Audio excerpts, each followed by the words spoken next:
Dalam sejarah, wabah dan pandemi menghancurkan umat manusia, bahkan sebuah peradaban.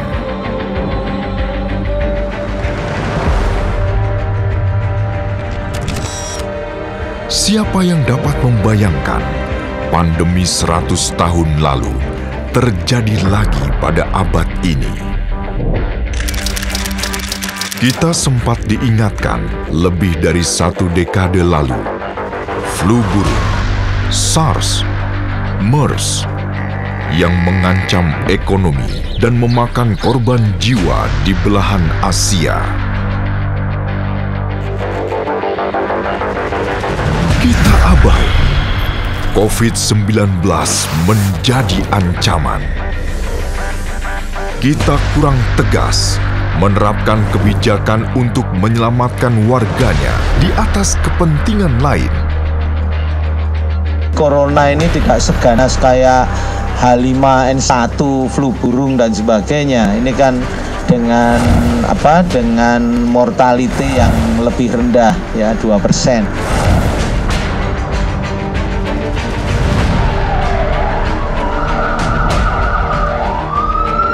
Angka kematian akibat COVID-19 di Indonesia menjadi yang tertinggi se-Asia Tenggara.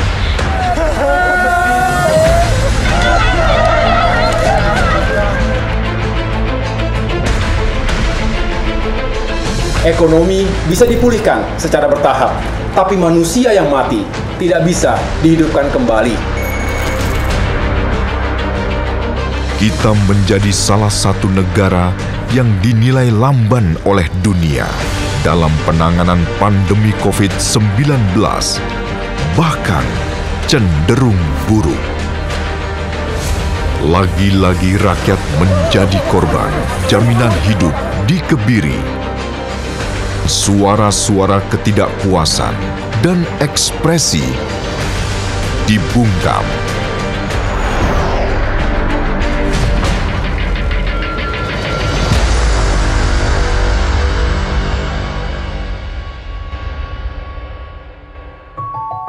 Ketepatan sebuah visi dan misi haruslah dibekali dengan pengetahuan dan pemahaman akan akar dari sebuah tantangan. Berbicara tentang berdirinya Partai Demokrat, pertama-tama kita harus mengetahui konteks sejarah waktu itu. Partai Demokrat berdiri pada tahun 2001 atau 3 tahun setelah negara kita mengalami krisis besar, krisis nasional 1998. Dari situlah sebelumnya Partai Demokrat sebagai partai baru mengidentifikasi apa sebenarnya yang diinginkan oleh rakyat Indonesia pasca krisis 1998 dulu. Sebelum saya lanjutkan, menurut pandangan saya, di Indonesia ini ada 3 tonggak sejarah yang sangat penting. Yang pertama adalah 1945, berakhirnya pemerintahan kolonial. Yang kedua 1965, perubahan besar juga pada akhir masa pemerintahan Presiden Soekarno. Dan kemudian 1998, akhir masa pemerintahan Presiden Soeharto. Apa yang hendak saya sampaikan, dari masing-masing tonggak sejarah itu, pasca krisis itu, bangsa kita melakukan koreksi total dan perubahan besar. Hal-hal yang tidak disukai oleh rakyat kita di era kolonial tentu harus kita hilangkan dan tidak kita lakukan di era kemerdekaan. Demikian juga 1965, demikian juga 1998. Saya mengkaji dan mempelajari dengan seksama waktu itu apa yang sungguh dikehendaki oleh rakyat Indonesia. Saya simpulkan ada 4 sebenarnya. Pertama, rakyat kita itu menginginkan keadilan yang sejati, termasuk keadilan dalam penegakan hukum dan juga keadilan sosial, justice. Yang kedua, rakyat kita juga menginginkan hidupnya makin baik, kesejahteraannya makin baik, prosperity. Ekonomi tumbuh, tapi penghasilan mereka, kesejahteraan mereka juga tumbuh. Kembali ke keadilan sosial atau social justice. Yang ketiga, rakyat kita ingin negaranya aman dan damai, rukun. Ingat, setelah 1998, 3 tahun berturut-turut, negara kita mengalami instabilitas. Keamanan di sana-sini robek. Banyak sekali disorder. Oleh karena itu, ke depan tentu mereka menginginkan Indonesianya benar-benar makin aman, makin damai, dan rakyatnya rukun serta bersatu. Dan yang terakhir, rakyat kita sungguh menginginkan demokrasinya tegak. Demokrasi yang dimaksud adalah bukan hanya soal kebebasan dan hak-hak asasi manusia, tapi juga kembali kepada supremasi hukum atau the rule of law, konstitusionalisme, pemilihan umum yang jujur dan adil, kemudian checks and balances antar lembaga-lembaga negara, termasuk checks and balances antara negara dengan rakyat, dan banyak sekali nilai-nilai universal demokrasi. Itu yang diinginkan rakyat. Tentunya yang saya pahami adalah demokrasi yang klop untuk Indonesia. Demokrasi yang tertib dan berkeadaban. Bukan demokrasi liberal parlementer dulu yang mengakibatkan negara kita gonjang-ganjing terus. Juga bukan demokrasi terpimpin jilid 1 dan jilid 2, tapi benar-benar demokrasi. Itulah yang saya pahami dulu. Oleh karena itu, sebagai penggagas berdirinya Partai Demokrat, saya tuangkan juga dalam manifesto politik pada tahun itu, maka keempat hal itulah akhirnya menjadi platform perjuangan Partai Demokrat ke depan. Menjadi visi dan misi besar Partai Demokrat untuk negeri tercinta ini. Nah, kalau ditanya lantas jati diri, garis ideologi, ataupun platformnya seperti apa, ya kembali kepada yang tadi itu. Kami tentu menganut azas Pancasila. Karena bagi Demokrat, Pancasila lah yang terbaik untuk bangsa kita. Yang kedua, kami menganut garis ideologi nasionalis religius. Nasionalis dalam arti partai kebangsaan. Tetapi nasionalisme yang kami maksud, kebangsaan yang kami maksud bukanlah yang tidak mengadopsi nilai-nilai agama yang luhur. Dan kami tidak ingin ada dikotomi, pertentangan antara nasionalis dengan agama. Oleh karena itulah kami pilih istilah nasionalis religius, dan itu kami tuangkan dalam manifesto politik pada tahun 2001. Platformnya ya 4 hal itu yang harus kita capai ke depan. Dan pada ADART tahun 2020 kemarin, dari 4 isu besar itu kami tambahkan lagi 1, yaitu pelestarian lingkungan. Jadi lengkap sudah, yang pertama justice, yang kedua prosperity, yang ketiga peace, yang keempat democracy, yang kelima environmental protections. Itulah yang hendak saya sampaikan, dan ingat, setiap tonggak sejarah selalu ada transformasi dan reformasi. Demikian juga 1998, itu visi Demokrat, itu misi Demokrat ke depan.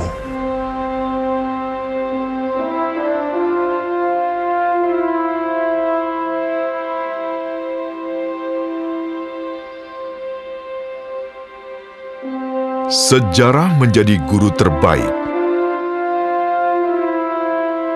ketika kita mampu mengurai setiap nilai yang terkandung bersamanya. Ya, kita pernah diuji oleh sejarah. Pasang surut kehidupan partai kita, ups and down. Dan itu menurut saya justru cara Tuhan, cara Allah untuk menguji dan mempersiapkan Partai Demokrat untuk makin menjadi partai yang kuat, kokoh, dan tangguh. Nah, disitulah sebetulnya kalau kita kembali melakukan kilas balik, flashback, termasuk krisis besar pada tahun 2013 dulu, kita akhirnya alhamdulillah bisa melewati krisis itu karena ada sejumlah faktor yang kita miliki. Kalau kita bicara pelajaran apa yang dipetik, ya di situ faktornya. Faktor pertama adalah para pemimpinnya di samping cakap, tidak gamang, kemudian memiliki determinasi yang tinggi untuk mengatasi krisis itu. Kalau sedang berada di bawah, harus seperti apa partai kita. Jadi faktor kepemimpinan, leadership. Yang kedua juga faktor para kader. Kadernya kalau semuanya setia, ikut membantu mengatasi masalah, istilah saya, menjadi bagian dari solusi dan bukan bagian dari masalah, maka paduan antara pemimpin dengan pengurus serta kader akan membuat semua yang dilakukan untuk mengatasi krisis itu menjadi berhasil. Itu yang paling penting kalau kita bicara what lesson to be learned. Nah, krisis atau kalau kita sedang berada di bawah dalam siklus kehidupan partai kita, itu juga yang paling baik untuk menguji kesetiaan para kader. Apakah dia pergi begitu saja, pindah partai barangkali, lompat pagar, yang nyata-nyata bukan kepribadian, bukan integritas kader Partai Demokrat yang kita harapkan. Ketika ada masalah besar, bersatu, bekerja bersama-sama. In crucial things, unity. Bagaimana mengubah dari krisis menjadi peluang, from crisis to opportunity. Itulah yang dapat kita petik dari perjalanan Partai Demokrat sejak 2001 hingga 2021 ini, meskipun kita berdoa kepada Yang Maha Kuasa Allah Subhanahu wa Ta'ala, Tuhan yang Maha Kuasa, jangan lagi ada krisis-krisis besar, tetapi kita harus siap menghadapi apapun, karena begitulah kehidupan sebuah partai politik.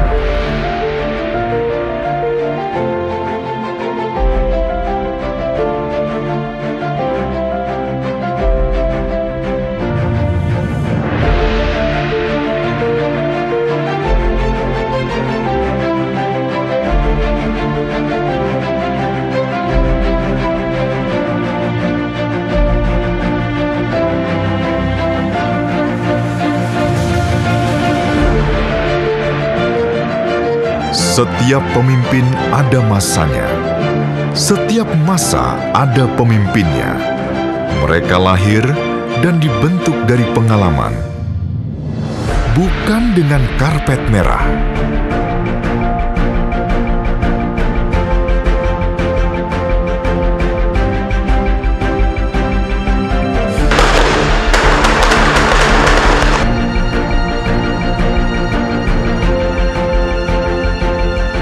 Saya bergabung dengan Partai Demokrat pada tahun 2016, memenuhi permintaan dari sejumlah partai politik, mewakili berbagai kalangan masyarakat sebagai calon gubernur DKI Jakarta. Saya anggap ini sebagai panggilan tugas untuk mengabdi kepada bangsa dan negara secara lebih luas. Saya mengatakan bahwa saya siap untuk melakukan pengabdian yang lain, yaitu di dunia politik dan pemerintahan. Sejatinya, sebenarnya dari TNI pula lah saya belajar dan memiliki prinsip bahwa mengabdi untuk masyarakat, negara dan bangsa tidak mengenal batas waktu dan juga tidak mengenal wilayah penugasan.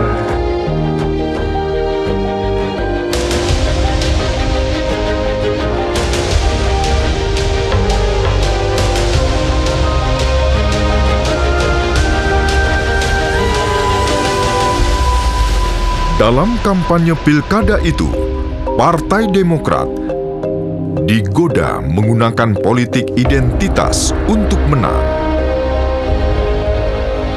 Tapi kita tidak ingin mengkhianati rakyat. DNA Partai Demokrat adalah nasionalis religius.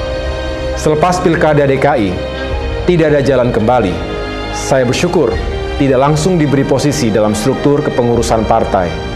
Tapi saya diuji dengan diberi penugasan ad hoc sebagai Komandan Kogasma untuk membantu Ketua Umum memenangkan Pilkada 2018 dan Pemilu 2019.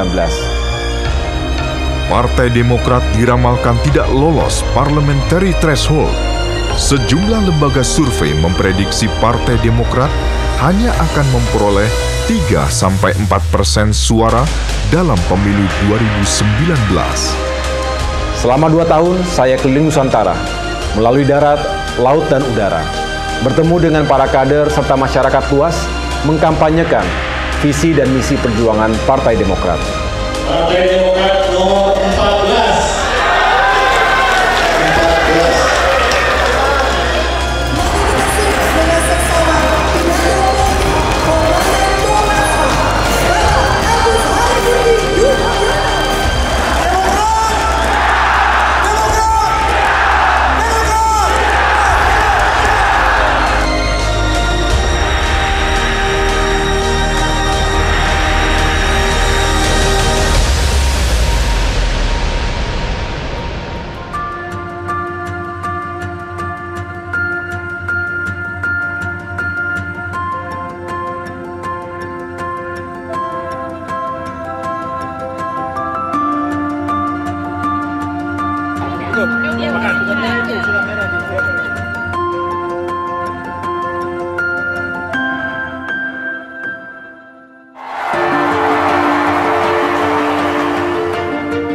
Secara internal, kita juga serius membangun kualitas sumber daya manusia.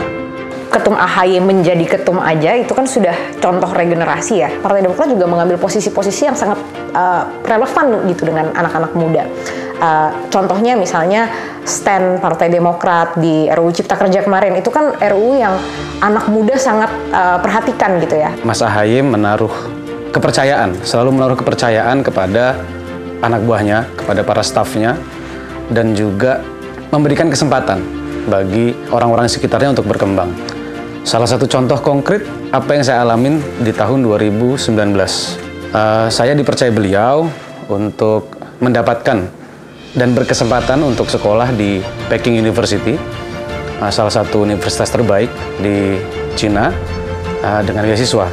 Saya percaya muda adalah kekuatan, apalagi kita sedang memperoleh bonus demografi. Tapi tentu harus dipersiapkan secara optimal. Atas dukungan Ketua Umum Pak SBY waktu itu, kita mendirikan Akademi Demokrat.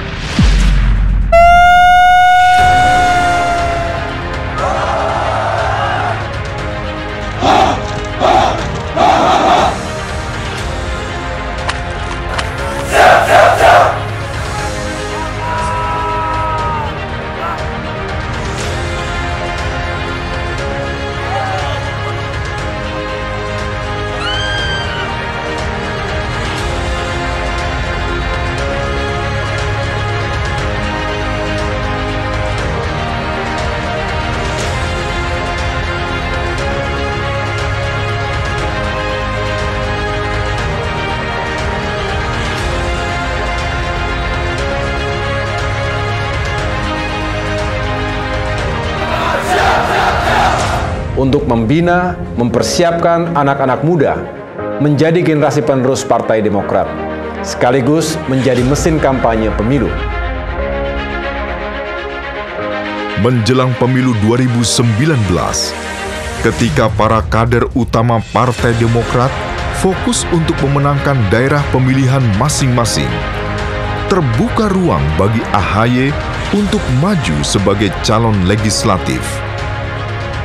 Saya sengaja memilih tidak maju sebagai calon legislatif DPR RI.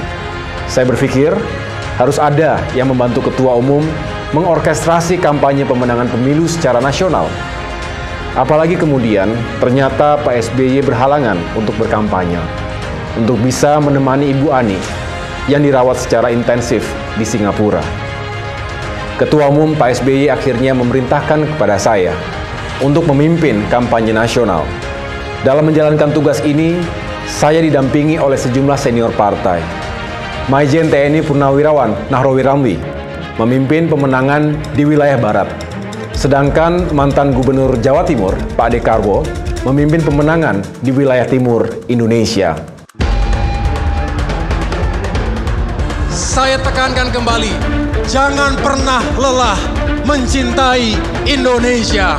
Demokrat adalah rumah bagi pencinta demokrasi. Demokrat yakin Indonesia untuk semua.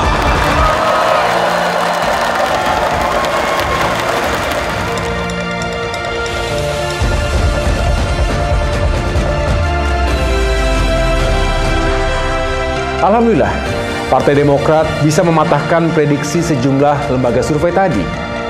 Bahkan, memperoleh suara 2 kali lipat dari yang diramalkan. Keberhasilan bersama ini membuat AHY diberi amanah untuk duduk dalam struktur kepengurusan sebagai Wakil Ketua Umum.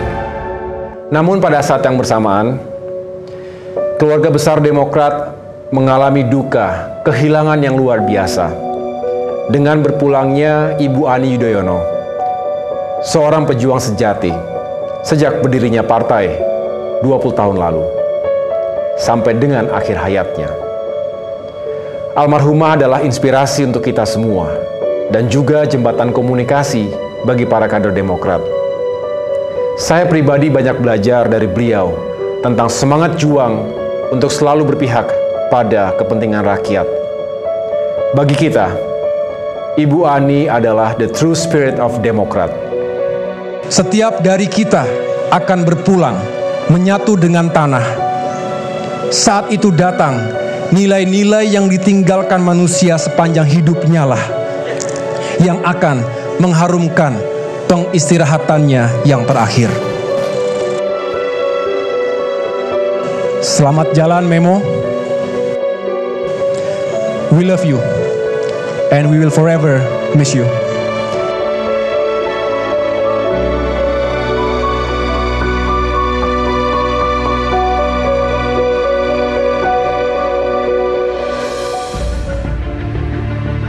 Apa kabar semuanya? Berbekal pengalaman hampir 5 tahun terjun langsung ke politik bersama para kader Demokrat, AHY kemudian didaulat untuk menjadi calon Ketua Umum Partai Demokrat menjelang Kongres ke-5 di Jakarta. Saya merasa terhormat, tapi saya pikir untuk meyakinkan diri sendiri, saya harus bertemu langsung dengan para pemilik suara di seluruh Nusantara. Dalam waktu 60 hari, saya berkeliling ke 34 provinsi, menemui setiap ketua DPD, serta hampir 514 ketua DPC. Alhamdulillah, mereka sepemikiran dan satu visi untuk memajukan Partai Demokrat.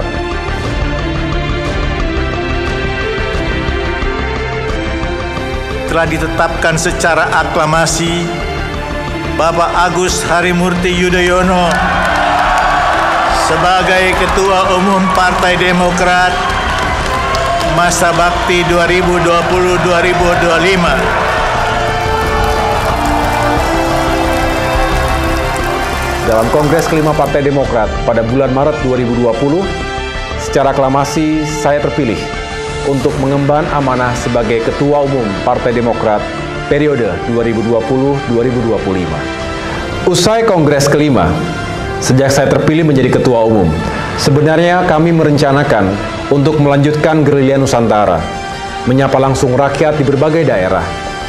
Tapi Tuhan berkehendak lain. Pandemi COVID-19 mulai menyebar. Kongres sendiri dipercepat sesuai himbauan pemerintah. Dalam situasi awal pandemi, kita segera fokus membantu rakyat, walaupun struktur DPP belum terbentuk ketika itu. Bagi Demokrat, tidak ada yang lebih penting dari nyawa manusia. Kami mengeluarkan 6 rekomendasi kepada pemerintah, antara lain mendorong pemerintah untuk tidak ragu-ragu melakukan lockdown sesuai dengan ketentuan Undang-Undang Karantina Wilayah. Satu kata dengan perbuatan. AHY mengeluarkan instruksi kepada seluruh jajaran untuk melaksanakan gerakan nasional Partai Demokrat lawan Corona dengan membagikan alat perlengkapan medis, kemudian diikuti oleh gerakan nasional Peduli dan Berbagi dengan membagikan sembako kepada warga yang sangat sulit ekonominya.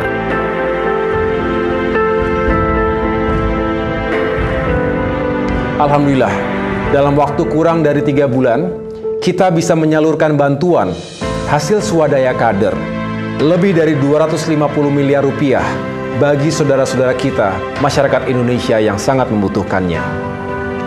Ini dilanjutkan dengan gerakan nasional membina dan membantu UMKM yang paling terpukul akibat pandemi.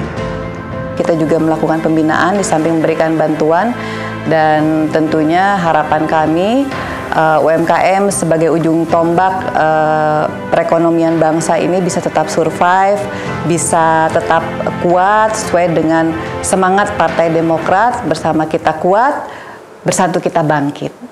Selain itu, untuk membantu para pelajar yang kesulitan mengikuti pendidikan jarak jauh, kita melakukan gerakan nasional Wi-Fi gratis. Sekarang Partai Demokrat dianggap sebagai partai yang terdepan untuk memberikan bantuan-bantuan masyarakat. Jadi di dalam situasi pandemi ini, justru dengan instruksi ketum dan dengan semangatnya para kader turun ke lapangan, sehingga masyarakat merasakan manfaatnya. Dalam bahasa mereka akan mengingat partai mana atau siapa yang datang ke mereka pada saat mereka sedang mengalami kesulitan.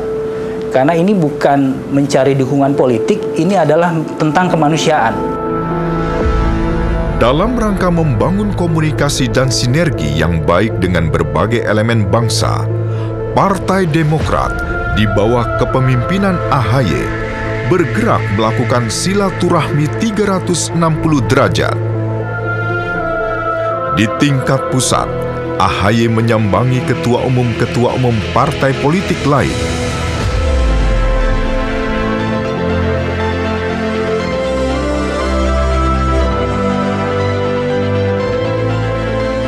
Mengunjungi berbagai media,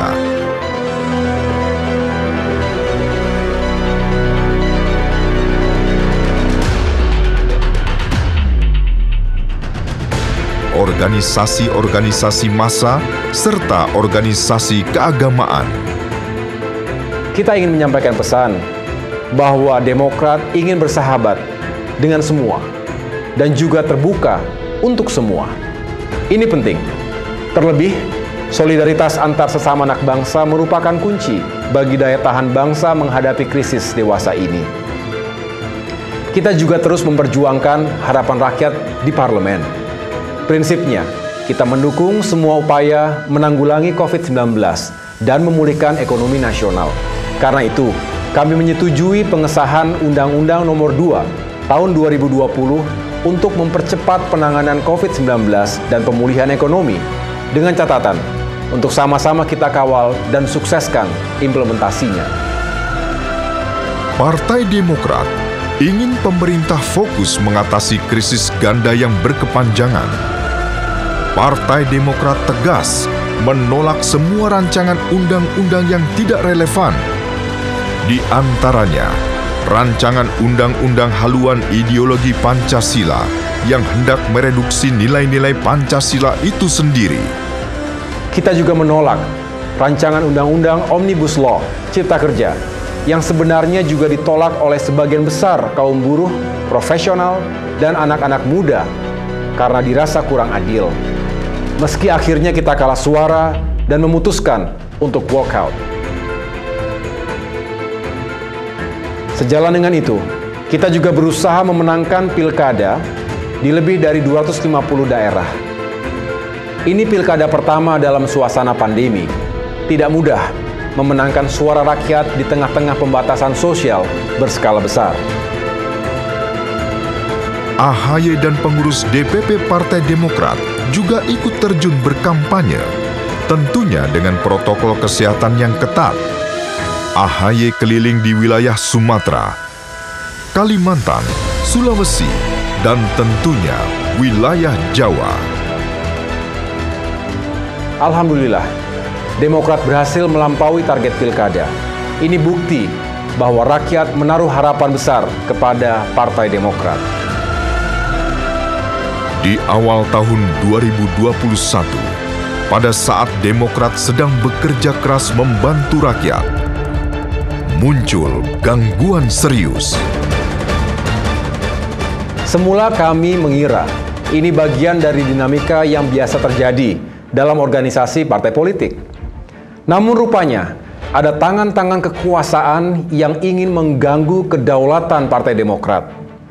Saya menerima laporan melalui pesan singkat langsung dari salah satu ketua DPC yang mengaku dijebak untuk bertemu dengan KSP Muldoko, membicarakan rencana gerakan pengambil alihan kepemimpinan Partai Demokrat atau disebut GPKPD secara inkonstitusional. Kami langsung bergerak cepat. Intinya, Ketum menyampaikan kepada saya, Mas, ini saya menerima WA dari Ketua DPC Balangan. Dia menginformasikan bahwasannya dia sedang berada di Jakarta dan sedang di-approach atau didekati oleh kelompok yang menyarankan KLB atau yang selanjutnya kita sebut sebagai kelompok GPKPD tersebut. Tanpa pikir panjang, Ketum langsung memerintahkan segera dalami, laksanakan investigasi. Setelah berkonsultasi dengan Majelis Tinggi Partai, kami memutuskan untuk berkirim surat kepada Presiden Joko Widodo karena KSP Muldoko mengklaim telah mendapat restu untuk melakukan kudeta tersebut. Kami tentu tidak percaya, karena itu kami memohon klarifikasi. Saya akan menyampaikan penjelasan tentang gerakan politik yang bertujuan mengambil alih kekuasaan pimpinan Partai Demokrat secara inkonstitusional melibatkan pihak luar atau eksternal partai. Seorang pejabat tinggi pemerintahan yang sekali lagi sedang kami mintakan konfirmasi dan klarifikasinya kepada Presiden Joko Widodo. Partai Demokrat mensinyalir adanya upaya pengambilan paksa kepemimpinan Partai Demokrat oleh sejumlah oknum kader dan non-kader partai. Agus Harimurti Yudhoyono menyebut ada rencana sistematis yang dilakukan sejumlah pihak untuk mengambil alih Partai Demokrat. Meski namanya tak disebut secara terbuka, KSP Muldoko langsung membantah keterlibatannya. Demokrat ada Pak SBY, ada putranya Mas AHY, apalagi kemarin dipilih secara aklamasi. Muldoko mau kudeta, kudeta apa nih di kudeta? Tapi kemudian terbukti ia menjilat ludahnya sendiri. KSP Muldoko hadir dalam KLB ilegal di Deli Serdang. Gerakan pengambil alihan kepemimpinan Partai Demokrat itu satu istilah yang menurut saya memang pas. Kenapa? Karena langkah yang mereka ambil adalah memang memperlihatkan pengambil alihan. Bahkan bukan hanya kepemimpinan, ini partai mau diambil. Ini terlihat bahwa terjadi suatu deception, terlihat bahwa terjadi satu pembodohan terhadap partai, terutama kader. Dibilangnya oleh mereka, KLB ini untuk menyelamatkan partai. KLB ini untuk menyayangi partai. Siapa? Mereka? Bukan. Justru yang pertama, kalau mereka sayang sama partai, kenapa partai ini dijual kepada orang lain? Yang kedua, kalau mereka memang sayang kepada partai, kenapa partai ini dipecah belah?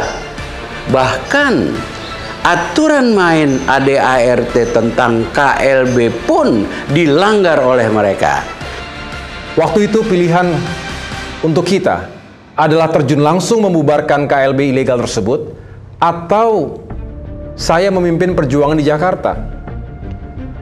Akhirnya saya putuskan untuk memanggil seluruh ketua DPD provinsi ke Jakarta. Alhamdulillah, seluruhnya solid, kompak, semangat dan siap untuk melawan GPKPD. Sementara Ketua Umum Partai Demokrat Agus Harimurti Yudhoyono menyatakan Kepala Staf Kepresidenan Muldoko merupakan musuh bersama. Ada 4 benteng perlawanan yang Ketum arahkan kepada kami untuk kita pertahankan. Yang pertama adalah benteng secara hukum. Ya, kemudian yang kedua adalah secara politik. Yang ketiga adalah benteng pertahanan secara opini publik. Dan yang keempat adalah benteng pertahanan soliditas para kader utama Partai Demokrat se-Indonesia. Dalam hal ini Ketua DPD, Ketua DPC, dan para pemilik suara. Struktur komando yang sudah ada dan dimiliki oleh Partai Demokrat betul-betul bermanfaat.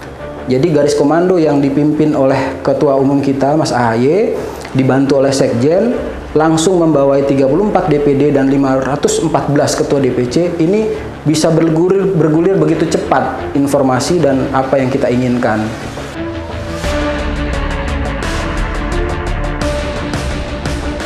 Kami bersama 34 Ketua DPD mengunjungi Kemenkumham dan KPU untuk menyerahkan bukti-bukti yuridis kami. Setelah itu kami bersilaturahim dengan Menko Polhukam untuk menjelaskan situasi sebenarnya. Kami akan menyuguhkan berbagai fakta berdasarkan testimoni dari peserta KLB ilegal, KLB abal-abal yang dilakukan atau diselenggarakan pada tanggal 5 Maret 2021 di Deli Serdang, Sumatera Utara. Jika saya duduk melihat di sekitar kiri kanan orang ini saya nggak kenal, 412 peserta yang ikut dalam kongres ini suara hantu. Dari bukti-bukti lapangan bisa kita simpulkan tidak ada pemilik suara yang sah hadir di Deli Serdang. Hanya segelintir kader yang hadir. Banyak juga yang mantan kader. Itu pun sebagian kembali lagi ke Partai Demokrat karena merasa dijebak atau terjebak oleh kelompok GPK-PD tersebut. Bagaimanapun saya bangga, kita semua bangga atas keberanian dan kejujuran. Artinya, Bung Gerald, Bung Rahman masih punya hati. Masih punya kesetiaan bersama para sahabat Partai Demokrat yang memang telah berjuang sekian lama bersama-sama. Kami maafkan mereka. Dengan kata lain, KLB di Deli Serdang ini memang ilegal. Apalagi cukup banyak pesertanya yang ternyata adalah kader partai lain. Ketua menyampaikan bahwa ini bukan hanya permasalahan Partai Demokrat. Ini adalah permasalahan demokrasi Indonesia. Bagaimana kita bisa menyelamatkan demokrasi Indonesia yang terancam oleh sosok yang dekat dengan pusat kekuasaan. Kali ini Partai Demokrat, lain kali bisa saja yang lainnya gitu loh. Kita bersyukur, bagaikan bola salju, dukungan juga datang dari berbagai kalangan. Para akademisi, aktivis, media, bahkan para tokoh agama, serta berbagai elemen masyarakat sipil lainnya. Demokrat berkoalisi dengan rakyat. Ini pula yang menjadikan semangat dan spirit persatuan, gempuran-gempuran oleh pihak lain yang ingin memecah belah Partai Demokrat melalui gerakan GPK-PD. Tentu ini juga menjadi ujian, dan ujian ini bisa kita lalui. Kenapa? Ya tadi ada semangat spirit. Sebagai partai politik anak kandung reformasi, saya yakin bahwa semangat dan spirit persatuan itulah yang kita juga bagian dari perjalanan sejarah. Masih terdapat beberapa kelengkapan yang belum dipenuhi, antara lain perwakilan Dewan Pimpinan Daerah DPD, Dewan Pimpinan Cabang DPC tidak disertai mandat dari Ketua DPD DPC. Dengan demikian, pemerintah menyatakan bahwa permohonan pengesahan hasil Kongres Luar Biasa di Deli Serdang, Sumatera Utara tanggal 5 Maret 2021 ditolak. Menteri Hukum dan HAM Republik Indonesia, Yasona Halawi. Alhamdulillah, pemerintah memegang janjinya untuk bersikap objektif dan mengambil keputusan berdasarkan hukum yang berlaku. Apresiasi kami kepada pemerintah dan rakyat Indonesia. Tapi saya diingatkan oleh senior-senior saya di militer, KSP Muldoko punya karakter, tidak akan berhenti sampai memperoleh apa yang ia inginkan. Demokrat diminta untuk tetap waspada. Peringatan ini terbukti KSP Muldoko tanpa malu mengaku-ngaku sebagai Ketua Umum Partai Demokrat, menempuh langkah hukum dengan menggugat pemerintah melalui PT UN. Kita tidak gentar sama sekali. Tapi kita berharap hukum dan keadilan tetap tegak di negeri ini. Saya mengajak seluruh pengurus dan kader, serta masyarakat luas untuk mengawal terus penyelesaian kasus ini. Jangan kasih kendor. Karena ini tidak hanya bisa terjadi di Partai Demokrat, tapi juga di partai-partai lainnya, bahkan di organisasi-organisasi lainnya. Intervensi kekuasaan seperti ini merusak demokrasi. Kita juga berharap hati nurani dan kebebasan berekspresi rakyat tidak dibungkam. Saya mengamati prosesnya dan saya telah menelaah, melakukan kajian hukum terhadap substansi gugatan. Saya sampai pada satu kesimpulan bahwa tidak ada celah hukum sedikit pun untuk gugatan itu bisa dikabulkan oleh hakim di pengadilan. Saya menghimbau semua kader untuk tetap yakin, dan sebagai politisi dan juga sebagai ahli hukum, dan saya di DPR selama ini boleh dibilang 20 tahun menekuni bidang hukum dan mitra dengan aparat penegak hukum, saya sangat yakin hakim di pengadilan akan memberikan keadilan yang sebenar-benarnya untuk Partai Demokrat. Meski demikian, selalu ada hikmah di balik suatu peristiwa. Pasca perjuangan kita semua melawan kezoliman politik tersebut, alhamdulillah, elektabilitas Partai Demokrat menunjukkan tren yang positif, konsisten naik. Saya salut bahwa di tengah setelah Kongres langsung berhadapan dengan KLB ini, Mas Ahaye bisa mengendalikan ini dengan baik. Ini kan ujian yang luar biasa. Nah, ujian ini lolos. Dan tentu ini penilaian tersendiri, bukan hanya internal partai, tapi juga publik melihat itu. Maka indikator itulah yang terlihat bahwa bagaimana kita punya pooling meningkat, baik partai maupun Mas Ahaye sendiri. Karena publik mudah melihat, apakah betul Mas Ahaye ini punya kapasitas untuk bisa dinilai bahwa Mas Ahaye bisa membuktikan bahwa dia bisa lolos dalam semua tantangan ini, dan juga kita semakin terpercaya Partai Demokrat ini ke depan.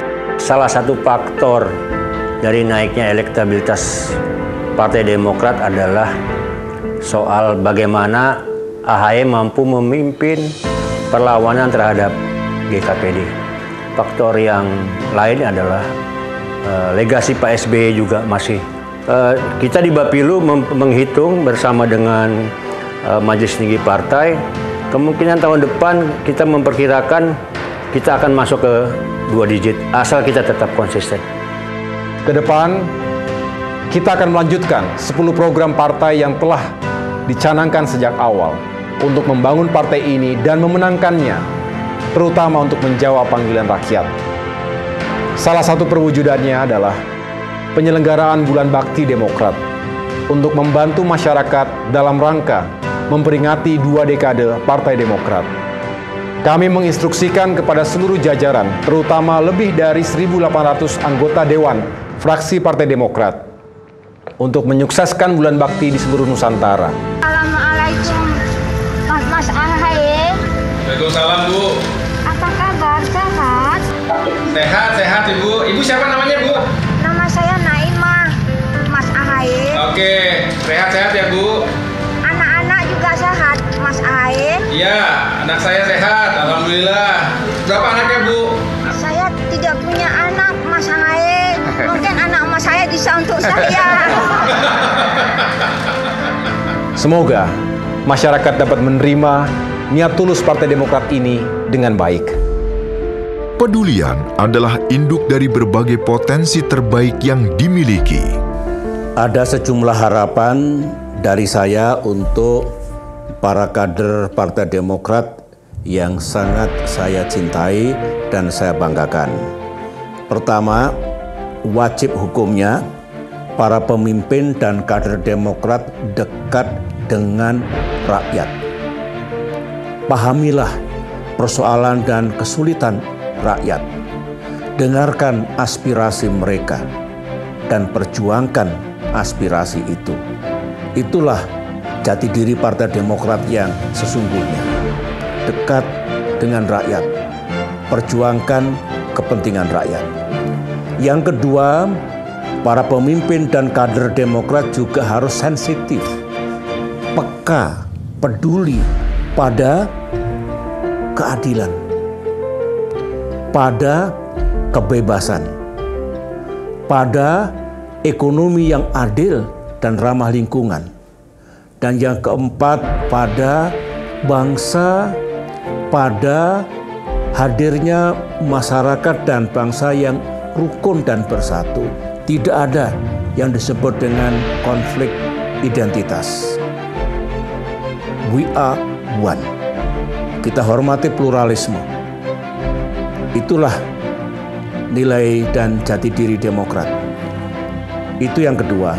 Yang ketiga adalah Demokrat harus berdiri di depan sebagai penjuru, sebagai champions of democracy. Namanya pun Partai Demokrat. Mengapa dulu saya pilih nama Partai Demokrat? Karena dalam hati dan pikiran saya, Partai Demokrat benar-benar menjalankan demokrasi yang sesungguhnya dan juga menjadi champions of democracy tadi. Itu yang ketiga. Sedangkan yang keempat atau yang terakhir, saya berharap Partai Demokrat tetap menjadi partai politik yang konsisten. Jangan memiliki standar ganda, double standard. Contohnya, baik ketika Demokrat berada di dalam pemerintahan maupun di luar pemerintahan, harus tetap menghormati demokrasi, menghormati hak-hak asasi manusia, memperjuangkan kepentingan rakyat, utamanya golongan tidak mampu, membuat ekonomi adil. Jadi, sekali lagi, apakah kita bagian dari pemerintahan seperti dulu ketika saya memimpin, atau di luar pemerintahan, perjuangan kita harus tetap sama. Rakyat akan menilai partai politik mana yang paling konsisten, baik ketika berada dalam pemerintahan maupun ketika berada di luar pemerintahan. Itu saja 4 pesan dan harapan saya. Saya yakin dengan izin Allah Subhanahu wa Ta'ala, Tuhan yang Maha Kuasa, Partai Demokrat akan tumbuh menjadi partai yang maju, partai yang berjaya, partai yang sangat mencintai rakyat dan insya Allah mendapatkan dukungan dari rakyat. Kepada seluruh kader dan simpatisan Partai Demokrat dimanapun berada, mari kita bergandengan tangan, bersatu untuk membantu kesulitan rakyat di sekeliling kita. Teruslah membangun soliditas, jatuh bangun bersama demi kejayaan Partai Demokrat. Dirgahayu ke-20 Partai Demokrat. Demokrat berkoalisi dengan rakyat. Bersama kita kuat, bersatu kita bangkit.